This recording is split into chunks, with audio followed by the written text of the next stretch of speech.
Hey, viewers and viewers, my name is General Red Strategist and welcome back to If My Heart Had Wings. So, this is the first episode that I'm recording after actually getting back now from my brief, well I say brief, it was actually a fortnight, excursion back up to the north of England to visit friends and family as part of my summer leave from work. Still got another couple of weeks of summer leave at the moment as I want to record this, and you know, it's time to continue on where we left off, ladies and gentlemen. Now, whereabouts were we actually? Because it has basically, like I say, it's been a fortnight since I last recorded an episode of this. I need to remind myself where we're up to. Summer vacation has begun, and a few days have passed, yeah. The doctor also und Yoru lent us has better equipment than the school garage we used last year summer, so the efficiency of our work skyrocketed. Already you can hear my chair creaking in the background. Thanks to that, the work to fix up the glider is going well. Yesterday, after finishing the lamination on the wings and waiting for the pitch to harden, there was a bit of spare time. So today... Oh, is it beach episode number 2? Theodore, come for a swim. Are we really going to do this? Sorry, Arthur, but this is a task assigned to new members at Soaring Club. Kind of initiation. She's still talking in the background. While saying how over-serious this was, Agaya and I carry Arthur and climb up the cliff. Don't let go of the life preserver, you'll die. Kotori and Hat, who had jumped in earlier, call from below. You're such a bloomin' lolly, get out of here. You can do it, Asa, you fucking cowardly bitch. Forsaken even by Yoru, Asa decides to do it and closes her eyes. An American would probably draw a cross on their chest and pray to God. You know these Americans, they're all absolute Bible bashers, they are from the deep south. The Bible Belt, as they call it. Let's go, Asa. 1, 2, jump. New CG. Probably for the episode right there. Is that a fucking whistle? It's like a fucking bomb incoming, good lord. Without emitting a scream of relief, Asa glides through the air. After a few seconds, the scream is swallowed up by this small spray of water. How she jumped pretty well. Could be a new record. I guess she surfaced. God, what a crybaby. That was scary. Good job, Asa. Now you're a Soaring Club member in name and reality. What is the meaning of this? A test of bravery? Well, it's like training to cultivate a sense of flying. Will you jump too, Yoru? I'll pass. I'm not in the Soaring Club, so... After our already established custom of jumping from the cliff, we began bathing in the sea, or rather the lake. I wish Amane could have come too. There's no help in that. She's an adult, so she's busy with work. She was saying that like she were bragging. But at least it seemed like she wanted to come. She can join us next time, right? Right. Kotori turns away in a huff. Kotori? What? About all that huffing and puffing, I think you'd stop doing that. Leave me alone. She's still angry about our having peeked at her reply to the love letters the other day. Well, it's natural for her to be angry, but... Let's go, Agaya. Let's swim over there. Okay. Agaya was speaking the other day too. What was the difference in treatment? Oh no, someone's been turned down. How you can play with us. Danka, I'm moved to tears by your kindness. Kotori doesn't actually seem that angry either. While she's huffing and puffing, she listens to what I have to say. She helps with preparing dinner and doesn't put up a fuss when I push her wheelchair on the way back from the secret base. It's just that she acts like she was a moment ago. She takes part of my dinner, Hamburg steak, and eats them without asking. She loosens the cap on my bottle of cola in the fridge, letting all the carbonation out. It's that kind of thing. Very passive-aggressive way of telling someone you don't like them, I guess. I don't know whether it's to be cute or spiteful. There was no changing her attitude, so I decided to play beach volleyball with Asa and the others. The others? You mean Yoru? Because who else is here? Ready? Okay. We toss the ball and volley it around near the shore, where the water is shallow. Ready, Yoru? Nice toss, sis. And Aoi was knocked unconscious by a beach volleyball, and that was the end of the romantic plotline. Are you okay, Aoi? It went in your face. Hit it too hard, Yoru. Just what am I doing? I feel like I'm babysitting a pair of kids, that's what I feel like I'm doing. Listen, Kotori. About what? Leave Aoi alone. Who cares about him? Asa and others seem to be having fun. So what? Asa seems into Aoi. If things keep going like this, maybe. Are you really angry that he peaked the other day? Yes, being angry about that is natural. I were looking too, you know. It's fine for you to look, we're best friends. But it's different for Aoi. It's not like that. I thought so. Alright already, just leave me alone. I'm going, Hat. That Kotori. Well, she actually just full on left, did she? Let me have a sip of water. For the whole morning we were playing beach volleyball, swimming and building sandcastles.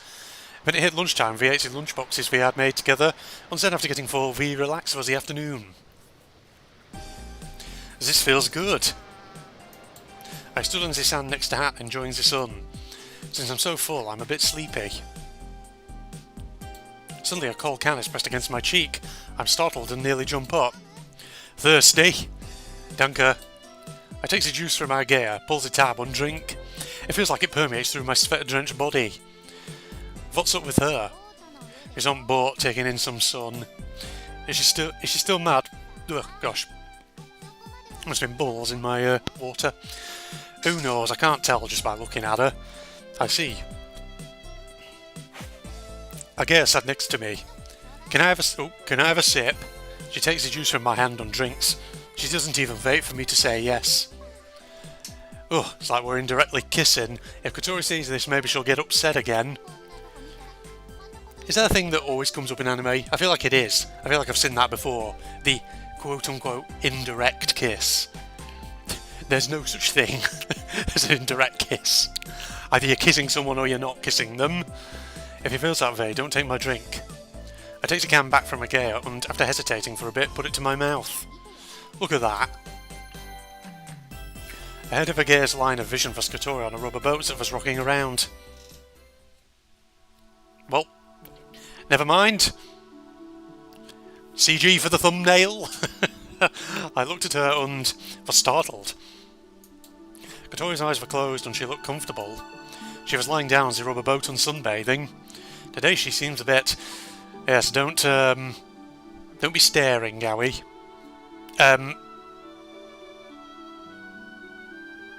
Why that shot? Why there? Can we not look at her face? Her eyes are up there, please. Her sparkling white skin illuminated by the sun. Her black hair, which was wet and even more beautiful than usual. Her proportions, which were so nicely balanced. Okay.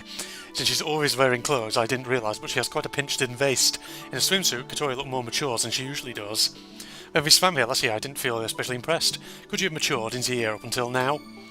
Also, though she has the cuteness of a girl, her nicely proportioned form... Aoi, stop ogling. Like a troglodyte. Come on now, lad. Which had a mature air to it, and even the way she contorted her face because of the sunlight was so attractive. Looking directly at her even, my face gets hot. But I couldn't turn my eyes away. Looking at her like this is such a beautiful woman, eh? Yeah.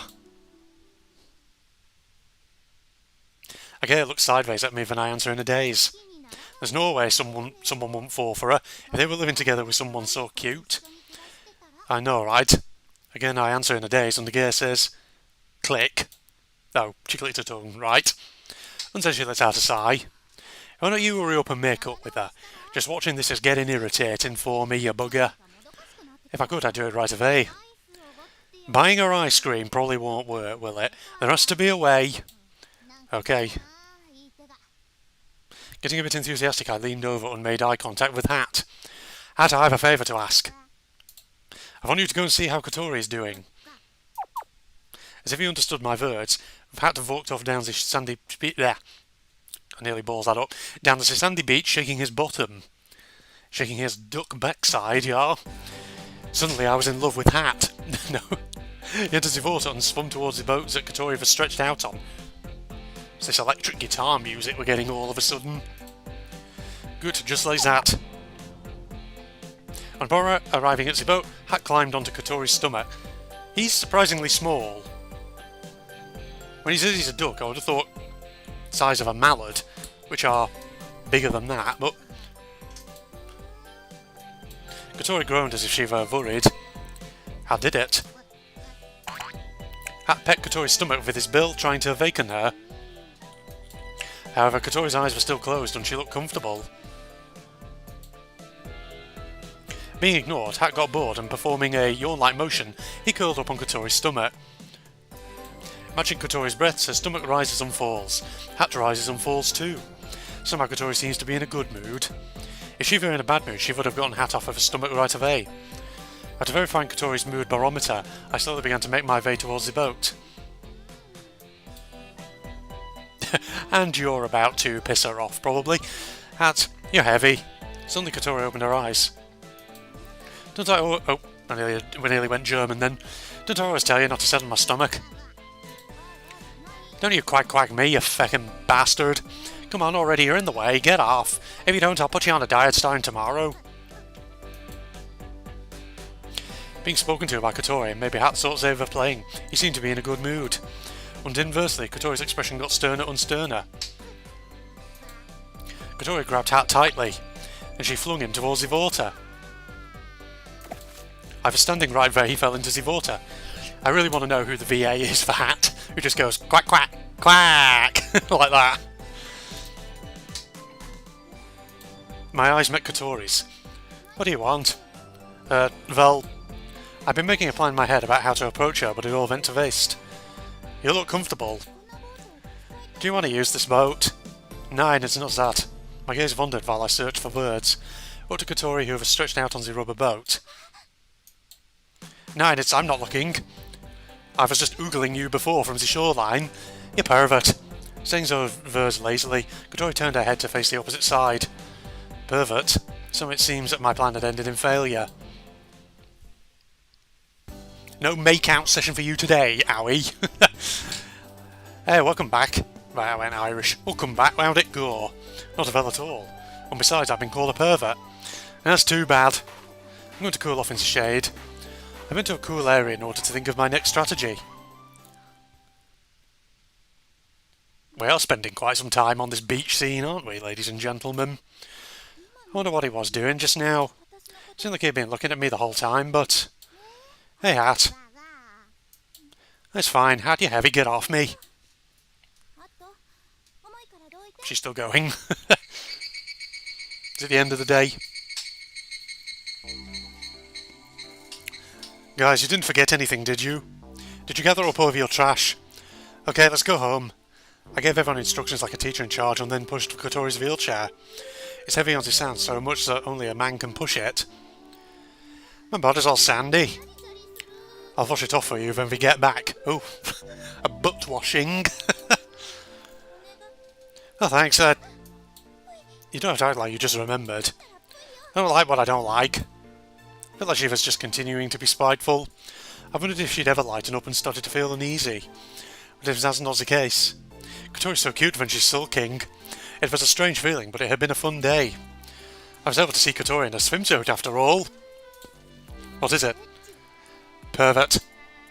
I wonder if my expression gave it away. Yes, your leering expression. Stood there oogling her with your tongue lolling out like a dog. I tightened up my facial expression and headed home.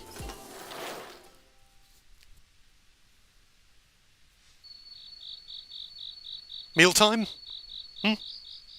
Time to cook? Just forgive him already, you bugger. Why should I? Because it's making everyone feel weird. I mean, you're not really angry anymore, are you? You just don't know when to make up with him because you're too busy sulking, right? That's not it at all. My heart is going wild like a bear that just woke up after hibernating. Liar, during the day when Howie went and talked to you, you were blushing like you were so happy. No, I wasn't. I didn't blush. Was my face that red? Howie's nice and forgiving, so you're okay, but most people would be fed up with you by now. You think so? What if Aoi will start to hate me? You might. You're into Aoi, aren't you? I don't know about that. Why? You don't know your own feelings? I mean, I hadn't thought about that kind of thing until now. Even living together for a whole year. I was so happy when I got that love letter from Miyada. Really? But I thought you didn't even know who he was. You're right. I hadn't even seen his face, but I was happy. I mean, he said he was into me. I'm like this now, so being the object of someone's affection, I never thought it'd happen. So I was surprised when I got the love letter, and I was really happy. Kotori. It was someone who saw me as a lady. I didn't think anyone would ever do that. So you would try not to fall for anyone. But there was someone. Of course there was. I mean, you're so cute, Kotori. And I'm like this, and my personality is twisted. Come on, it's not twisted. You're a little weird, but it's cute. Aoi likes you, right, Agea? Why'd you say that? He said he confessed his feelings for you. Oh, come on, that was a long time ago. It was when we were both young. But, plus, the important thing is how you feel, right? Who do you like, Kotori? This love letter, I'm still reading it every day. Or thinking, if only I'd gotten it from Aoi. Kotori. You know, you could always tell him how you feel, too. No way, I can't do that. I'm sure my liking him would just be a bother to him. Little old me, I'd just be a burden on him. Oh, Kotori, do you really think Aoi's a guy who would think that sort of thing? I can't tell him, I just can't. If he turned me down, I would never recover. I'd rather just be close friends with him forever. Well, I guess I can understand your feelings. We need to do a little bit of work. We've got to get her up in that glider. Oh, is it raining time? Is the storm going to blast the roof down again? Good morning, love. Good morning, Agea. Where's Kotori? She's still asleep. She was up late yesterday after all. Yesterday, after swimming in the lake, Agea had spent the night in Kotori's room. They were excited about having a pyjama party, and I heard their voices all night. It's raining, huh? Just like from north of England, where I come from. Yeah, it's supposed to continue for a while. Agea takes some milk from the fridge and pours it into a cup. Oh, she doesn't seem angry anymore. I mean, it seemed like you wanted to ask. Oh, well, I'm glad. Oh, wait, you have feelings for Kotori, right? She said it so frankly that it took me a moment to process your question. Yeah, I do. I answered so unhappily, partly because I was bashful, and partly because it was frustrating to be asked so plainly, like it was nothing. Why don't you tell her you like her, you bugger? It's not that easy. We have the soaring club, I'm in charge of the dorms, and there are her feelings too. You already have an idea of her feelings though, right? Agea said this while drinking her milk. I've no idea. About all I know is that she doesn't hate me. Even if she says she likes me, it can mean so many different things. Besides, if I said something and it didn't work out, I might make her feel cornered. Cornered? She relies on me, right? But when I think about things getting awkward... Agea sounded like she was in a bad mood. Well, aren't you sure of yourself? Kotori would be fine without you. She'd get along splendidly. If she needed support, I'd be there. And to add to that... Well, to me, what you're saying just makes it sound like fondness. Have I fondness? Like you're so glad that Kotori depends on you. You're wrong. Whatever. It isn't for me to say. Go ahead and do as you like. What a remark for her to make like that. Yeah, I'll do what I want. In any case, nothing will come from continuing on like this. I have to do something about this feeling and fast.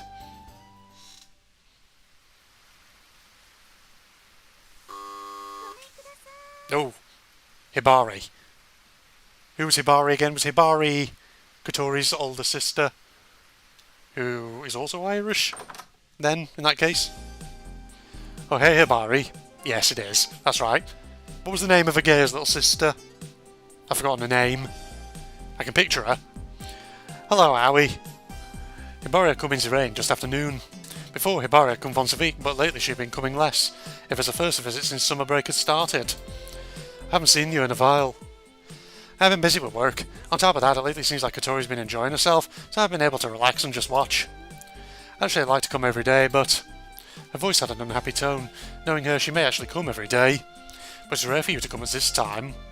She usually comes at night. I came today because I have something important to discuss with Kotori.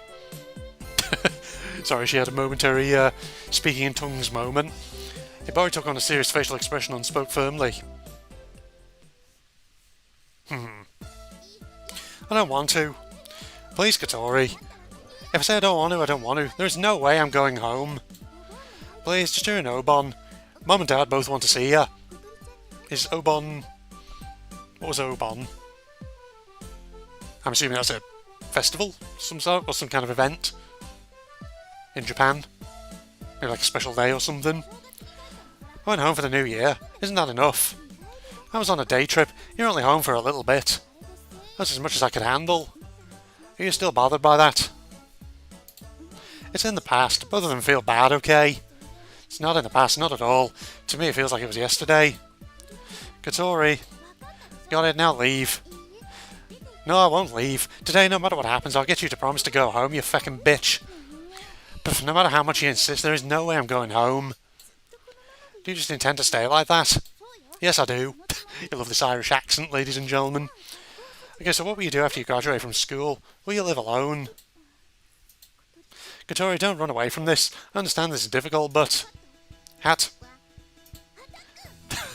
Attack.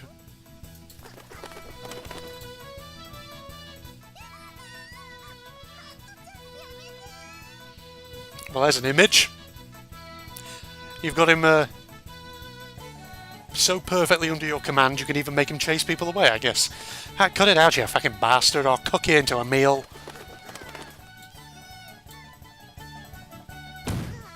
Jesus. Was that bang sound? Hat dashed Hibari's brains out on the door. Come on, forgive me. Driven away by Hat, Hibari ran from Kotori's room. Oh, cut it out, Hat. Are you okay, Hibari? I'm fine. Sticks out her tongue. Okay. Sometimes it's not actual words, it's just almost like stage directions. After getting Hat back, Kotori shuts the door and locked it. What's with her? It's fine, I went too far. What on earth happened just now? It seemed like you were fighting over whether she'd go home. I asked while preparing tea. This year I'm going to take Kotori home. I've made up my mind. What do you mean by take her home? Only during Obon. I don't mean she'll stay home forever. Hearing that I gave a sigh of relief. But I failed. Why won't she go home? Are things not going well with her family? Thought it might be a rude question, but I'd been wondering, so I went ahead unasked. With a grave look on her face, Hibari stared at his glass of barley tea on which droplets of water had collected. Have you heard anything about how Kotori hurt her legs?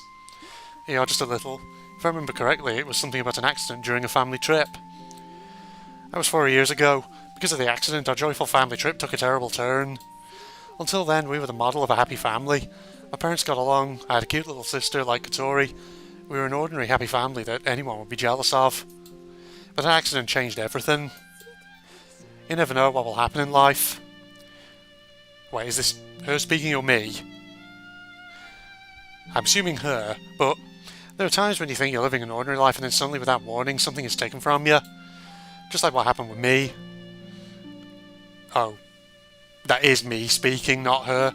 But what was taken from the Hibane family was something beyond comparison with my situation. I always thought it was strange, but why is Kotori living in a dorm? Usually if someone has a handicap, don't they live with their family? Otherwise they might enter a facility with a caregiver. After Kotori got into the accident, our family changed drastically. Regarding the accident, our parents blamed each other, and looking at Kotori's immobile legs, they cried every day. Kotori was a volleyball player, you know. She wasn't very tall, but could jump so high. She was so cool. I think for that reason it was especially hard. But that's terrible. It's harder for Kotori than anyone else. Yeah, Hibari said, nodding deeply. Both Mum and Dad loved Kotori from the bottom of their hearts. That's why in front of Kotori our parents tried not to show it. But if you try to hide that kind of thing, it shows through. I mean, we're family. Kotori thought it was her fault, and in no time she started to blame herself. So because of... Oh, that's me speaking. So because of that, Kotori is... Hibari nodded. I think she couldn't stand being there anymore and left. Since Kotori left, it's been like time has stopped. Just like the accident around that time. Since I wasn't there, I can only imagine it. If I lost Kotori now, I would be tortured by sufferings that felt like being torn apart. but it was the hardest on Kotori. I'm positive that her mom and dad both understood that, and were trying their best to be considerate. But even so, it's not possible to bury all of that sadness and continue smiling. I'm sure that sadness is too much for one person to bear. To an unbelievable degree. I'm glad that Kotori came to fly... Oh, Maison du Flying Fish. She particularly changed after meeting you, Aoi. She began smiling, she made more friends, and she seems to be having fun every day. It's almost like she's returning to the old Kotori, little by little. If that's the case, it makes me happy too. If I could ease the sadness of Kotori and her family, even by just a little bit, I would do anything. If my mum and dad saw Kotori now, they'd feel so relieved and be able to laugh again like old times. When she went home for the new year, they seemed so happy. The house felt so much lighter for the first time in ages. Seeing Hibari's sweet smile at saying this, I felt a pain, like my chest was being squeezed. Hey, Kotori. As there was no reply. Kotori, I know you're there. Open the door already. I heard the sound of the door being unlocked. I'm going in. Were you asked to come by Hibari? 9. Look, what you did earlier was terrible. I just scared her a bit. Right, Hat? Well, I guess Hat had just rustled about and driven Hibari off. He hadn't even pecked at her. But even Xenofite Girl may even faint if attacked by a huge bird like this. I say huge. He did not look huge in that CG before. You did well a moment ago, Hat. You're my bodyguard. Hat seemed happy to be praised by Kotori. I took out a cucumber I'd been hiding on and waved it in front of Hat. Stay calm for a little bit, okay? What are you doing? I can't have Hat set on anyone else, so... Don't need that, Hat. Is cucumber bad for ducks? Does it make them go to sleep? Or is it just a distraction? I don't know. Hat is fully concentrating on eating cucumbers, his favourite food, and doesn't seem to hear his partner's voice. I guess he is a duck, after all. So, why won't you go home? I told you before, didn't I? Because right now is a difficult time for me. It'll be fine if you aren't here during Obon. What are you talking about? You're saying you don't care whether I'm here or not. Just during Obon. If it's clear that Kotori was upset, heard about the situation from Hibari, I think I understand your pain. But running away won't solve anything, will it? I'm not running away. You don't hate your mum and dad, do you? I mean, when you were talking about quitting school before, you said you wanted to reassure your dad. Kotori remained in sullen silence. You're usually worried about your family, right? I mean, a little bit, but...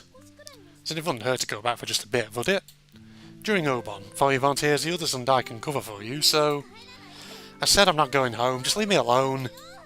Kotori, why do you say that kind of thing? I don't want to hear it from you, Aoi. Why did that sound like she threw something at me? This matter involves only my family. There's nothing to do with you, so don't butt in. Hearing Kotori's teary yelling, Hat, who had been eating the cucumber, reflexively lifted his head. I'm sorry, I went too far. Aoi, you're completely right. This is not something I should butt into. I forced a smile when I said it, but I might have felt a bit lonely. That's right, it doesn't involve you. I'm sorry anyone would have gotten angry. I'm sorry I said something so meddling. After saying that, I left Kotori's room. Definitely feels like we are getting somewhere, romance-wise. It's building up towards a confession here. It's just how much longer we'll have to, wait before that happens. The rain continued to drizzle for several days as though it were clinging on. After that, things somehow got awkward between Kotori and me, and we stopped talking face to face. It wasn't that we were angry or hated each other, we just didn't know how to interact.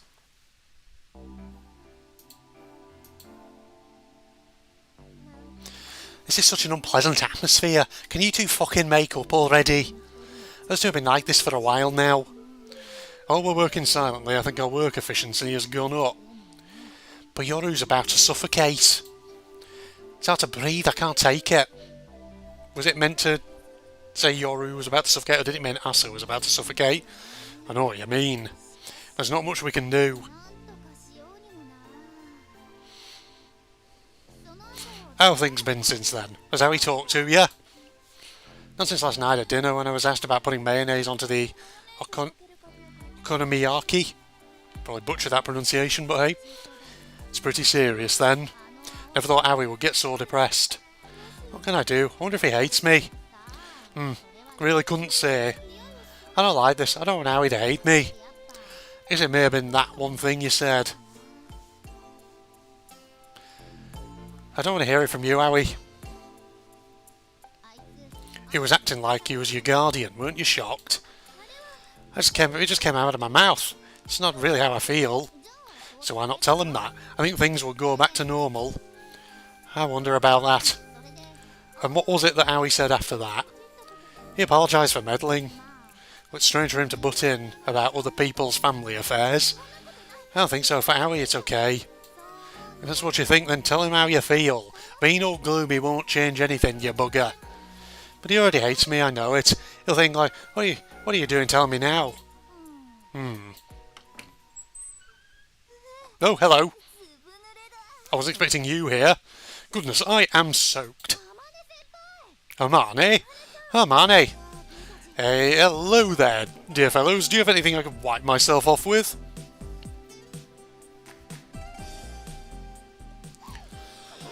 Make up with Kotori. Before my sister asphyxiates. It's not that easy. I was being pressed by the Kazuto sisters at the end of the dock. Sorry I made things so awkward, but they were telling me to make up with Kotori, but it wasn't like we were fighting. What to do? Well, I don't like it. I want you and Kotori to get along. It just feels uncomfortable, like when you fasten a button in the wrong place. You should get along like before. Come on, Aoi. Asa grabs my arm and shakes it like she's pleading. Kotori and I had got along well. Almost too well. So I had intruded on her family's business so bluntly, like I knew everything. I really hurt her. For instance, the time I tried to stop Kotori from quitting school, I didn't hold anything back. I thought she'd hate me for it, to be honest. I felt that even if she hated me for it, if new possibilities occurred to her, it would be worth it. I was able to do that because we'd just met. But the issue recently was different. I got uncomfortable with our friendship and intruded into an area she was uncomfortable with. I don't want to hear it from you, Avi. Honestly, that was a shock to hear.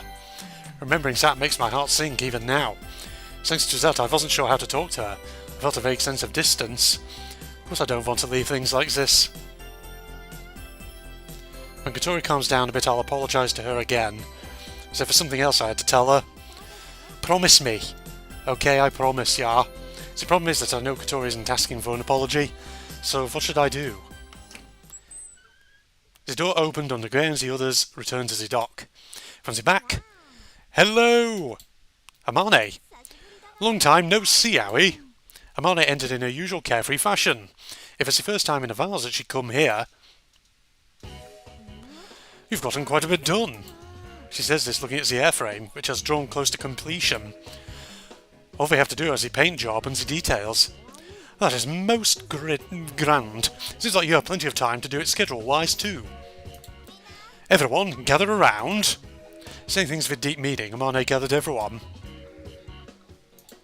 Kotori noticed me and awkwardly averted her glance. Amane began talking, not noticing the strange atmosphere. I'm so sorry that I rarely visit, despite being your advisor. It is because I am an adult. I am busy. Not at all, it's enough for you to be the advisor. Agera ignores the bragging about being an adult and replies. So I wanted to be of some help. I made this. Amane begins to remove a large sheet of paper from a long thin tube. Oh, it is wet. Water seeped in through the cracks. What's that? Agera asked, feeling rushed by the somehow pitiful atmosphere. This is a present for Kotori. For me? Kotori's days taken by surprise. I found a bookmark on the office PC and I drew this up. Saying that, she opens the sheet. It looked like some kind of blueprint. But it was not a glider. For a moment, even Agera didn't know what it was. What is this? Looks like a cockpit. Right, wasn't that on the PC a foreign-made cockpit? Huh? Everyone is surprised by my sudden outburst. Gosh, you scared me, pet. What happened? This is a cockpit for handicapped people. Kotori, who raised her head after hearing my words, peered at the blueprint again. Yeah, we know where it's going. We're going to go for the Morning Glory again, and we're going to take Kotori with us. The thing you looked at, Amane, was it that German glider production site? The one that Aoi found a while ago? Yes, if you try to import it, it'll be difficult, right? So I thought we could make it ourselves. We should have done this from the beginning. I don't really understand what you mean. This is for you, dear fellow. If you have this, you can fly.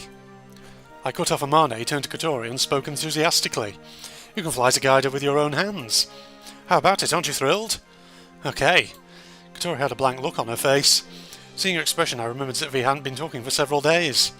Then I realised I'd gotten a little too happy and felt embarrassed. But the happiness that bubbled up after that could not be controlled. You should be excited, Kotori. This means you can fly by yourself. Really? Kotori still didn't seem to understand. She was vacantly staring at the blueprint. It makes it possible to control the rudder not with pedals, but with your hands. We'll have to alter the cockpit, but shouldn't be hard to do that. How have you found this for me? Yeah, I thought you would probably want to fly by yourself, so... But I never thought that Amane would draw up a blueprint. For a while, Kotori stared in amazement not at the blueprint, but at me. Thank you, Amane. Yes, indeed. Suddenly Kotori reversed the wheelchair. Kotori? I'm going to use the restroom. Saying that she left the dock. She did not seem that happy. I wonder if doing this was intruding too. I don't really think so. He doesn't hate me. Just for me. How he found... Oh, time to pull at the heartstrings. I will give it, you know, it's a long visual novel, but I love these characters. I actually do really like them. Hence why I've continued playing it, because I know that the view count, generally, in this series has slacked off, but there's still a bit of engagement. There's still at least a couple of people on the channel who like watching this, and I'm enjoying the game, so I'm going to finish it. I'm going to get Kotori's route.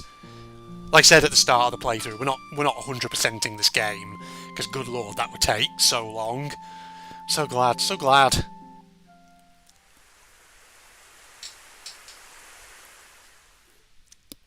And now she's happy, and then, therefore, the weather changes to something better. If it's a days, it's a rain, which had stretched over several days, stopped.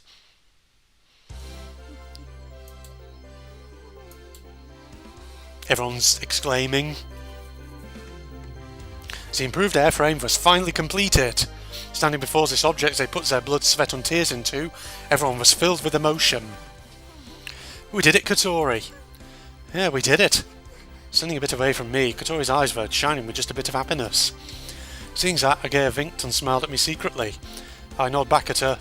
There's still a bit of distance from Kotori. However, the awkwardness from before is gone. Seems we were both waiting for a good time to make up. Come on, we don't have time to stare blankly. Take apart the airframe and put it in trailer.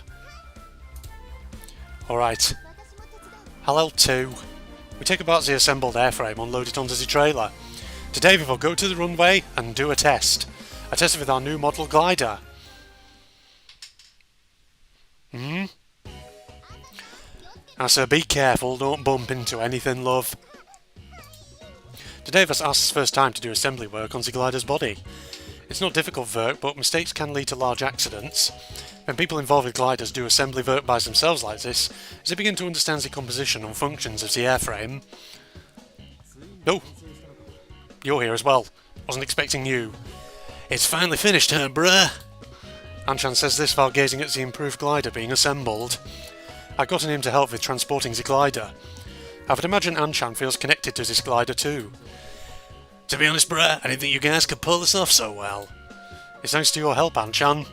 He provided us with cheap materials, searched for difficult-to-find parts, and sometimes helped with building. I wanted to see this thing fly too, you know. You gonna fly today, Howie? Yeah. It's my first time in a while to fly here. Until today, I've been using my weekends and doing training at runways a distance away. I'm different than I was a year ago. Amane isn't here, is she, bruh? She says she's busy because she's an adult. Even if she isn't here today, she'll have plenty of chances to see a test flight. Manned cockpit. I'm going to do a positive control check. Alright. I get into the cockpit and check the piloting system. The wings and tail assembly have been remade, so it feels different from before. Next at rear seats. We carefully undertake various types of checks. Of course, Asa and the other newbies were nervous, but so were Agea, Kotori and I. It is our first test flight in a long time. Alright, now to check division of roles. First, Owie's pilot, next I'll control winch. I thought I would. No, I'll do it. Asa will hold the wingtip and run. Okay, Pet, I'll do my best. Yoru, please check safety at surrounding area. Understood, Pet. What about me? Well, you're coming up with me, aren't you, Kotori? Evidently that's where you're going. Kotori asked with insecurity in a voice. Without a word, Agea winked at me. Your seat is over there, isn't it? I motioned to the rear seat with my thumb. Kotori looked around at everyone's faces. Until coming here, Kotori had been assigned to the position of controlling the Vinch. However, no one is surprised at that having been hurriedly changed. That's because there had been a meeting beforehand with everyone except Kotori. Kotori also realised that when she saw everyone's unnatural... Oh, also realised that. Sorry, I misread that. When she saw everyone's unnatural expressions. I made you a promise, right? I'll let you ride first. Made you wait quite a while, but... Kotori had been looking at me vacantly as I blushed, but soon she blushed even more. That's not right. I mean, Agea worked harder than anyone to build it. But me, I wasn't of that much help. That's not true, is what you want to hear, right? Quit acting like a kid. Asa, you want to ride too, right? I do want to try riding it, but it's normal for older people to get first priority, right? How about you, Yoru? I'm not even in the club, I just helped. It's not like we're only going to fly once. That's right, I want you to ride first, Kotori. You're the club president, aren't you? So it's fine, right? Yeah. Kotori glanced upwards at me nervously. As there has been some awkwardness since the past several days, I can't expect her to suddenly show happiness. I'll ride. Okay. Asa and Yoru, help me get Kotori into the rear seat. Alright, Pet. Okay. Kotori was lifted by the others and put into the rear seat as a glider. Is seatbelt loose? It's fine. Don't touch the control stick. I spoke to Kotori as I got into the front seat. Okay. It's our first flight with new model. Don't take any chances with your flying, lad. Of course I won't. Close the canopy. Alright, Kotori, have a good flight. Didn't actually think we'd get a flying scene in this episode, but it's welcome. The canopy was closed. Outside sound was blocked out by the clear dome. Felt a sense of nervousness coming from the rear seat. Outside, Agea was running towards the Vinch. Yoru is inspecting the surrounding conditions from a distance of A. Under Asa is checking the tow line. Finally, it's time for the improved glider's first flight. The things we all made together will fly through the air. Once the promise I made with Kotori a year ago will be fulfilled. The air current is calm today. We won't be able to fly very high, but this is perfect for our first flight. But if you get scared, tell me. I'll land right away. Okay. Are you prepared, lad? I heard Agea's voice through the radio. Are you alright, Kotori? I'm fine. If you're okay. I answered Agea and gave the signal to Asa. Asa walked around to the side of the body and lifted the wing, which had been leaning on the ground. The runway's clear. The runway had been checked. Lift us up. Roger that, let's go.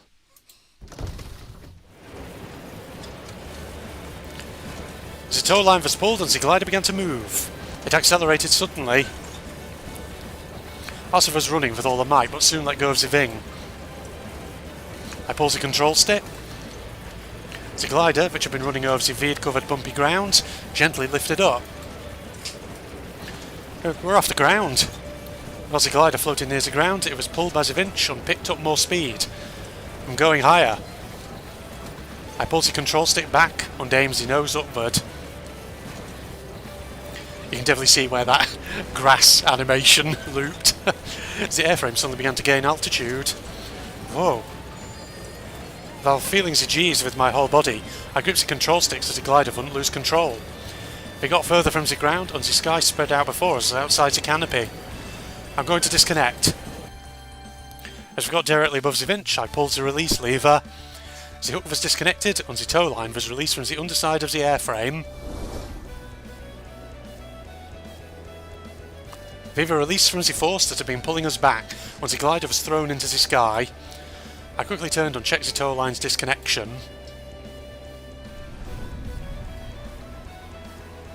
I've confirmed the release, yeah. The parachute is coming down. This is how it looks from above. Kotori, who had always been in charge of the vinch, was looking at the small parachute from below. Takeoff successful, yeah. As I announced this, Kotori looked at the outside view from the rear seat. It's really flying. Are you scared? No, not at all.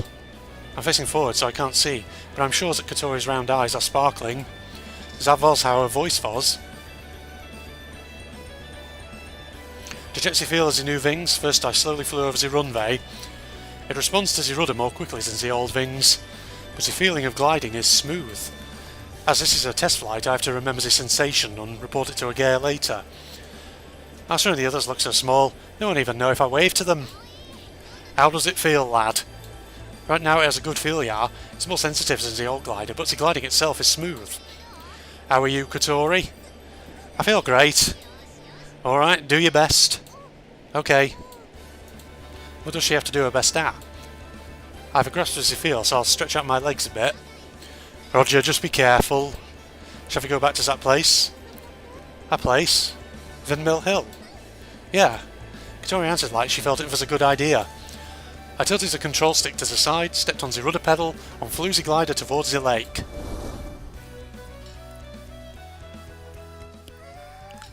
We're really flying. How is it, Asa? You're watching wings you built flying through the sky. It feels strange. How can it fly like that? It is strange. It's gliding while balancing itself in there. Looks like they're going somewhere. Maybe over to the lake. That's our standard course for when we fly. The glider crossed over the lake and drew near the area above Windmill Hill. The view is great. I didn't know the lake was so big. We were at the edge of the north side of the lake. The lake is long and thin vertically, but in particular this portion of it is narrow, almost like a river. Thanks to that, crossing over it in a glider is simple. I slowly flew the glider over the peak of Windmill Hill. There was a bit of a warm air current. I like the view here most of all. That's probably going to show up in our CGs. Another potential thumbnail right there. That's what I do when I play this. Whenever I get a CG, usually I then go to the gallery in the main menu after the recording session. I just screenshot it in case I want to use it for anything. It's nice. The windmills standing in a row are so pretty. You can see the town too. Oh, is that our secret base? There's also docks around roof in the area that Kotori was looking. It's a rather large building, but looks small from here.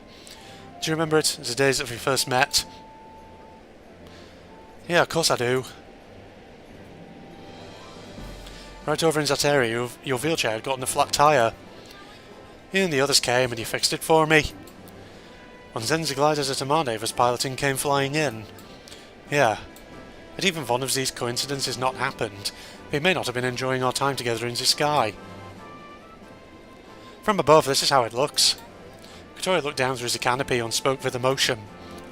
I flew around the area slowly, just as Amane had done at that time. Owie? Kotori called my name nervously from the back. Thank you. About the cockpit. Oh.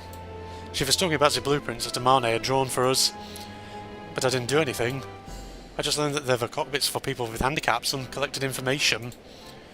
Amane found it by chance and drawn a blueprint for us. It's not like I asked for it. If you want to thank someone, tell Amane. Even though it's for me, you were so happy, like the blueprint was for you. I was really happy. Yeah. I felt a little embarrassed to be told that. At the time, I hadn't dreamed that Amane would prepare something like that for us, so in my surprise I got too excited. I got too happy, so Kotori, who should have been happy, felt confused. What's more, you searched for it for me, right? That cockpit. I just found it on the net by chance, and I thought, if we had this, Kotori could fly by herself. Thank you. I didn't do anything warranting being thanked.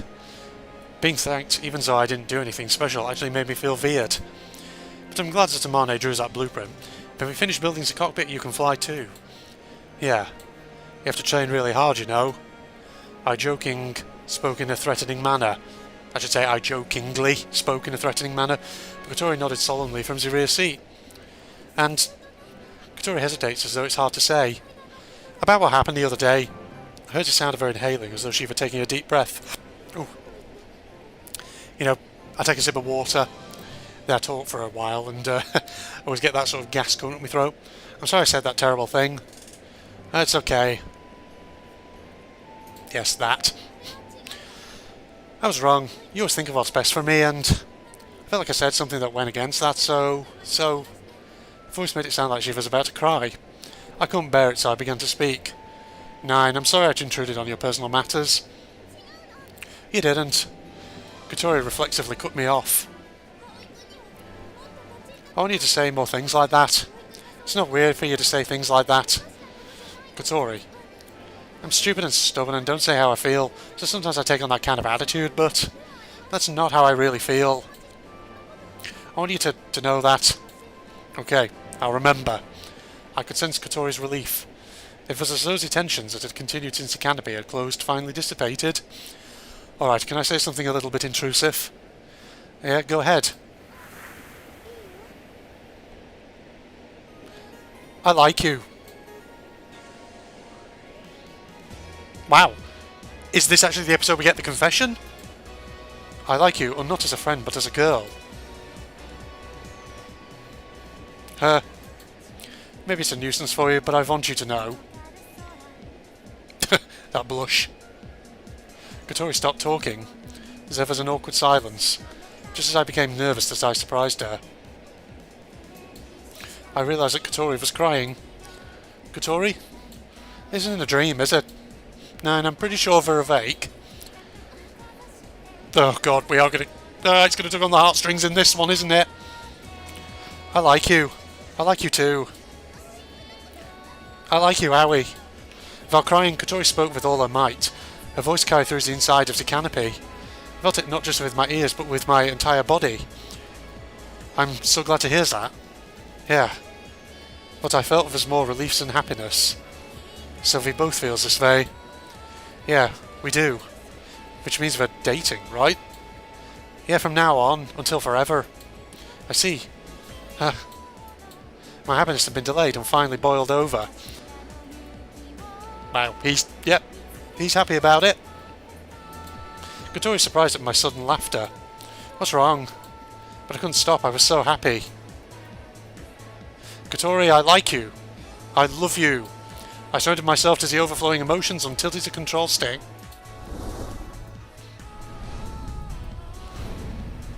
Is he doing some loop? Oh my god. Right, Aoi. Keep it together, man. The glider spins around while flying. I'm so glad. Kotori says she likes me. Yeah, I like her. Taking G's inside the cockpit, Kotori answers frantically. I like you too, Kotori. Okay, Aoi. We're all happy for you, but please hold it together. The glider spins and does a somersault, like my happiness had been transferred to the glider. Hey, this is supposed to be a test. I hear a scolding voice came through the radio transceiver. What are you doing, piloting like that on first flight, lad? I'm sorry, I just got a little excited. I panicked and levelled the plane out. Kotori, are you alright? Yeah, I'm just a little dizzy. I know that you're happy. Anyway, congratulations. They heard over the radio, didn't they? Well, as long as there's a welcoming committee on the ground for us, that'll be nice. Congratulations. Congratulations, Aoi and Kotori. What does that mean? You heard everything that happened. You got us all so excited. Yeah, it seems that radio ain't passenger seat. It was on the entire time. No way. Seems there's some trouble with radio. Sorry we realised so late. You liar. You must have realised that right away. Well, thanks to that, we were able to share your special moment with you. A confession in the sky is so romantic. I thought for sure you were letting us listen on purpose. These guys. Were you planning on doing that from the beginning? Maybe. I had intended to tell Kotori my feelings on today's test flight. If there's a chance for us to have some time alone, just the two of us, as if there's no worry of being overheard by anyone, or so I had thought. Well, at least you'll have less work to do when you report about flight to me. Transmission out. Is the transmission cut off? Kotori. Yeah. Kotori was looking down, her face beat red. After Zatovi stayed in the sky as long as we could, and took as much time as possible to land on the runway. Well, what a heartwarming episode it's been. We succeeded in landing without any problems, and when we released the lock, the canopy was opened from the outside. Again, and the others greeted us with smiles on their faces that were so wide it made me feel ill. Oh, come back, you two. That should be two with a W, not two O's, but yep, sure. I'll come back, pets. I'll come back. Okay, Asa and Yoro, help me get Kotori down. Kotori, who came down from the cockpit and sat in her wheelchair, was blushing deeply and had an unhappy expression on her face. You don't have to be so guarded, we aren't going to make fun of you. Yeah, please don't. Right now I'm so embarrassed I could die. Great job, Howie. Great job with everything. You're going to make fun of me, aren't you? That's Northern, not German, what am I doing?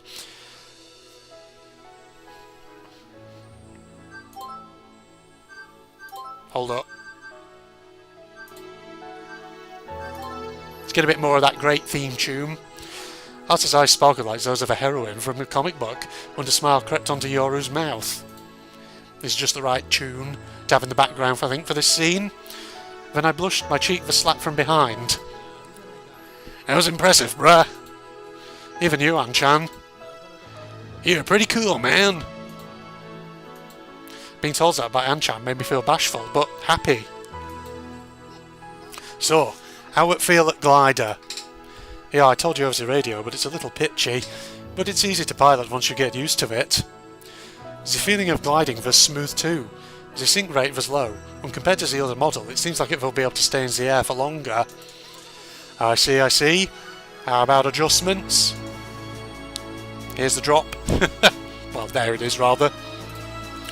Doesn't need anything right now. That's Northern, not German. I keep doing that. I'll check for damage or warping. I'll also check connection, so sorry, but could you sit in cockpit? Okay. We have to check whether there was damage to the parts during the first flight a moment ago.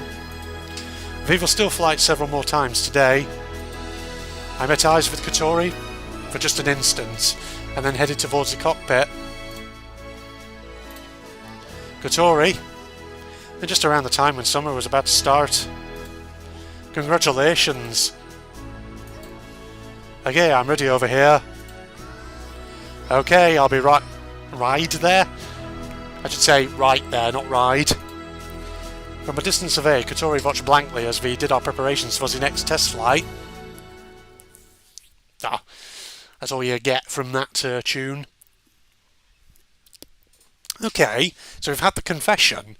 I thought for sure there'd be at least another episode or two before we got to that point. I was wondering if it would save it right for the end, unless it's close now, but I'm not entirely sure.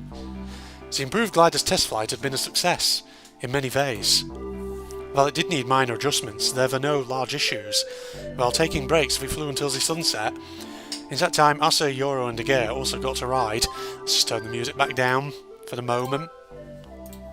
Asa seemed extremely pleased and was so moved by the scenery she saw from the sky. Flying with wings that we made gave us something more than just flying. After the test flight, Agea came with us back to the dorms, and we had a meeting to review the day while eating dinner. It actually turned into a meeting full of self-praise, where we said our glider is the best and talked about how exciting flying had been. Afterward, I cleaned up the area. That bath felt good. Agea came into the cafeteria while drying her hair with a bath towel. She sat in front of the fan, turned it all the way up, and put her face near it. Big baths are so nice. Has everyone already taken a bath? Kotori hasn't yet. She hasn't? What is she doing anyway? I don't know, just sitting in her room alone and smiling. During dinner, Kotori hadn't spoken much. It seemed like she was silent because she didn't want to be made fun of regarding everything with me. And what's more, she hasn't been speaking in the past few days, so perhaps she has forgotten how to talk to everyone. Why don't you go see her? I won't intrude. After I finished cleaning up, Agea looks at me with a face that says, I know you want to go now. I act oblivious and wash the dishes. And with this, I have made a comeback. Kotori is your girlfriend now, so I have become your best friend again. Actually, I feel like V has had this conversation before. But I didn't think you'd actually date her. What? Is there a problem? There's no problem, it's more like it finally happened. When did you start to like Kotori? Agea bends forward like an old lady who loves gossip. I don't know. You don't know. It just kind of happened. I wonder when it was that I realised.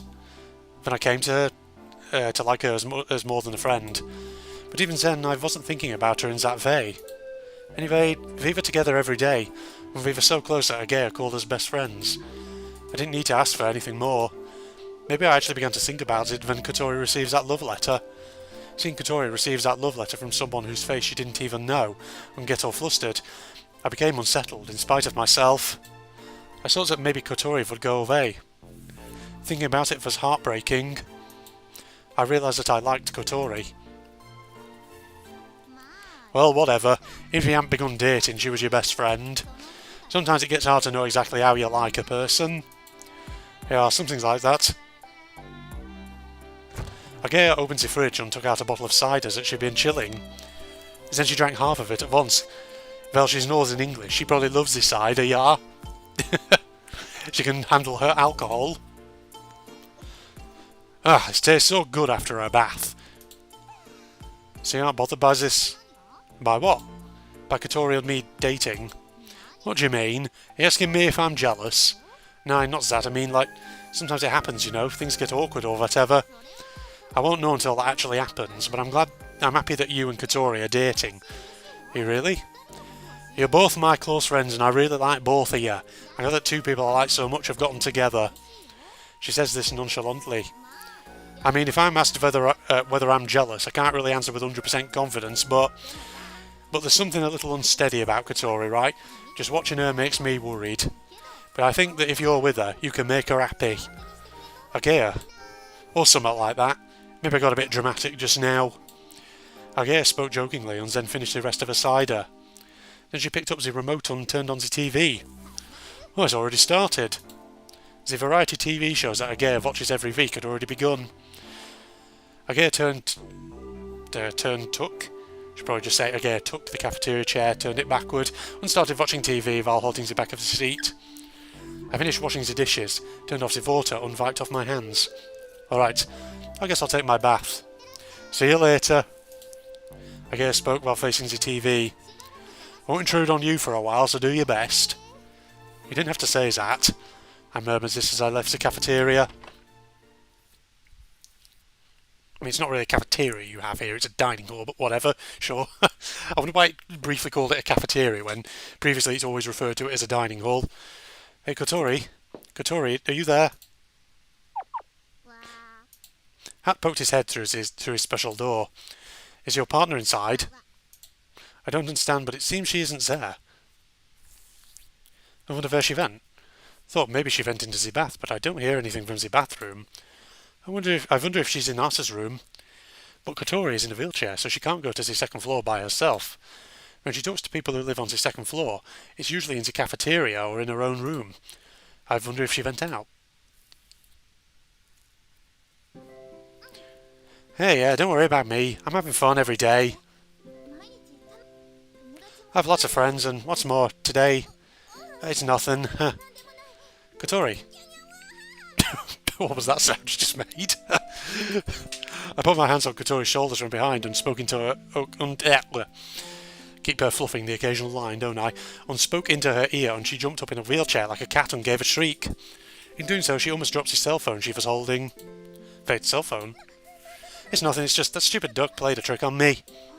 Girl, she's so much trouble, that stupid duck. She scowls at me and I mouth, I'm sorry. From behind the cell phone was hidden in her hair. I couldn't see it. I thought she'd be staring at the stars, basking in a sentimental feeling. Okay, got it. Alright, I'll be waiting. Good night. Kotori spoke in a gentle tone she doesn't even use for us, and then hung up the phone. I'm sorry. Come on, I made that weird sound, so my dad was really worried about me. You've on the phone with your family, huh? Yeah, been a while, so I wanted to hear their voices. and I decided to go home just during Obon. Really? Yeah, I always make them worry about me. I want to tell them how happy I am right now. I see. Was your dad happy? He seemed really happy, but... He says he'll come to get me tomorrow morning. What? My dad is coming in his car to pick me up tomorrow morning. Your dad doesn't waste any time at all, does he? Coming in the morning after a phone call must really mean he wanted to see Kotori. So we won't be able to see each other for a while, even though we started going out. You know, that's true, I guess it can't be helped. Kotori really seems sorry, but it wouldn't be right to stop her from going. Why do you look so uneasy? I mean, I'll be staying in my house for the first time in so long, and on top of that... Kotori slowly cast her eyes downward. I heard a little bit from Hibari about why you left your house. It was really painful, wasn't it, being with your family? Watching her parents who were engulfed in sadness, thinking that she was the cause of it, unblaming herself. It must have been so hard. Kotori nodded silently, perhaps thinking back to that time. But things are different now, right? A moment ago your voice sounded so gentle. Yeah. At the time, my mum and dad always looked sad. It's like my life had ended. Even though it was nothing more than my legs not working anymore. They thought it was their fault that I got into the accident, so they always apologised to me. I'm so sorry, I'm so sorry. In my heart I was always blaming myself. I told myself I was the one who made my family look like this even. I continued for so long. I couldn't take it anymore, so I decided to leave the house. It must have taken a huge amount of courage for a girl who can't walk to decide to leave her house. That means it was painful enough to make her decide some things like that. I wanted to run away from my family, but it wasn't just that. I'm still alive. It's not like my life has been wasted. I wanted to prove that to myself. That's why you came to Keifu Academy? Kotori nods. Keifu Academy is completely barrier-free and has student dorms. You can get here in 3 hours by car from my house in Tokyo. But I thought that if anything happened, you could come here right away. This was the perfect place to convince my parents to let me leave. I lied about being interested in engineering, but since I wasn't interested at all, things were really hard after I entered the school. And that's why. When I transferred to the school, Kotori was at the top of her class for general studies, but for specialised studies she was near the bottom. After she entered the soaring club, that changed, but it's amazing that you could convince your parents like that. It seems they thought that even I could get a job. It seems they thought that even I could get a job. Thought I misread that for a moment. Anyway, I had to choose a school that was barrier-free, so I didn't have many other choices. Also, Hibari supported me. I see. That's why I chose Keifu Academy. Everything is really fun. I have friends, there are things I want to do. I found a boyfriend. Kotori says this part nervously and grabbed my shirt collar. I'm glad I came here. Thank you for coming here. I said this and then rubbed Kotori's head softly. Her hair was glossy and felt so good to the touch. Kotori narrowed her eyes as though it tickled, and then she blushed. And you were finally able to ride in the glider too. Yeah. Kotori suddenly became happy and raised her face. How was your first flight? It felt so good. Kotori's eyes sparkled as she spoke. It was almost like she was reporting the fun events of her day to a parent. It's so fun to fly through the air. It feels even more amazing when you fly it yourself. Yeah, it must. We haven't begun making Kotori's cockpit yet. We had decided to begin after the glider's body was finished. Kotori rubbed her temples as though she were thinking of a plan. What's wrong? There were too many great things today. My mind can't process them all. I rode in a glider for the first time, and even if that had been the only thing, I would have been so happy. Then you told me your feelings while we were flying. I thought it was the best time to tell you. Yeah, I'm sure it was the best. Even 10 or 20 years from now, I'll remember the things that happened today. Then it was a success. I smiled a bit jokingly when Kotori made a serious face and looked up at me. I just want to check, Aoi, are you serious? About what? About me. Do you really, like you? Kotori put a hand on her chest as though she'd taken damage. What is it? Do you doubt me? It's not that, it's just that I don't have much confidence. It doesn't make sense for me to date someone as handsome as you. I'm one of the 7 wonders of the world. Wow. How good looking am I? Hey, why don't you try saying that after looking in the mirror? She doesn't realise how cute she is. I mean, were you calling yourself a beautiful girl a while ago? Yeah, well, I am pretty, but look at my body. You're nice, Aoi, so you felt bad for me, and then... I really like you, Kotori. You're cute, you think of your friends, and somehow I feel calm when I'm with you. I don't know about that. I'm always told that I have a bad personality. Yeah, I think that's cute too. I'm not happy to hear that. But what about you? Do you really like me? I figured it was a good time to ask. Of course I do. Are you stupid? She answers as though my asking for totally strange. I mean, you're so handsome, kind, good at cooking, and have a mean side, and then... She lists off my good qualities, one after another. There are a few things that didn't sound so nice, but anyway. Alright, I understand. Quit saying such embarrassing things. So you understand how amazing you are, right? Seemed like she wanted to say, I told you so. Some might feel strange for someone as amazing as you to like me. She spoke with no confidence, hanging her head. She's awfully stubborn, acting like this despite all I've said. So, what will happen from now? Oh. Now kiss.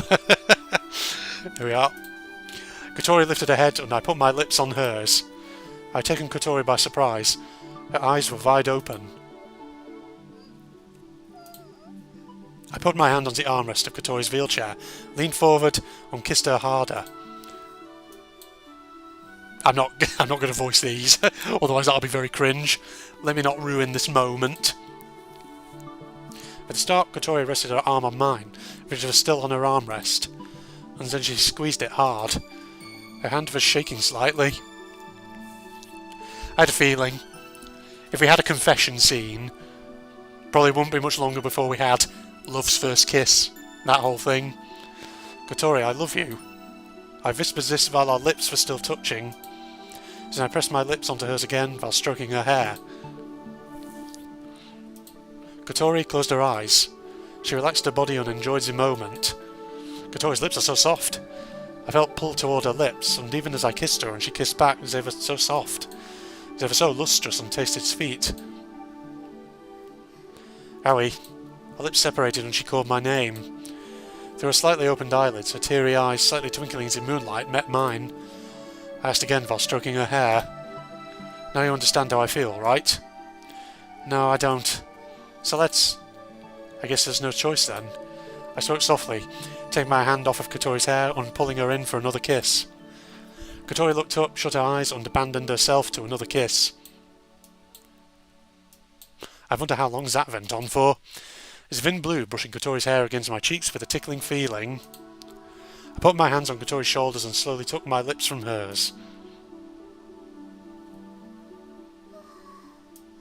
Our kiss ended, and Kotori looked at me blankly. It was like her soul had left her body, and she was sitting limp on her wheelchair. Does that tell you my feelings? Kotori, still with a blank expression, nodded her head. One more time. You're so spoiled, Kotori. I spoke in an it-can't-be-helped kind of way, and then lightly kissed Kotori's forehead. Okay, that's it for today.